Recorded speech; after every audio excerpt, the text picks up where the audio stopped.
అర్జునుడు తను ఉండగా వెనక ఇన్ని దెబ్బలు తింటే తట్టుకోలేక పగ్గాలు విసిరి బారేసి ఒక్క దూకాడు కిందకి. ఆ దూకేటప్పటికి ఆయన కడుపులలో ఉన్న జగములు ఊగిపోయి ఆయన కుండలములు ఇలా ఊగితే ఆకాశం అంతా కాంతి కప్పుకుంది. గబగబా చక్రం చేత్తో పట్టేసుకున్నాడు. పట్టనన్నవాడు పరిగెత్తుకుంటూ వెళ్ళిపోతున్నాడు భీష్ముడు రథం దగ్గరికి. పైన వేసుకున్నటువంటి బంగారు రంగు ఉత్తరీయం జారి కింద పడిపోయింది.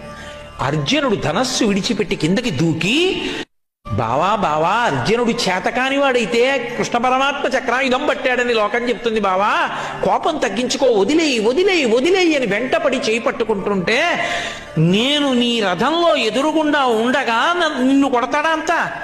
ఇవాళ కరికి లంఘించు సింహంబు కరణిమెరసి, ఏనుగు కుంభస్థలం మీదకి దూకి సింహం ఎలా తన పంజాతో కొట్టి ముత్యాలు చిందరవందర చేస్తుందో అలా నా చక్రధారలతో భీష్ముడి కుత్తుక కత్తిరిస్తా. ఏమను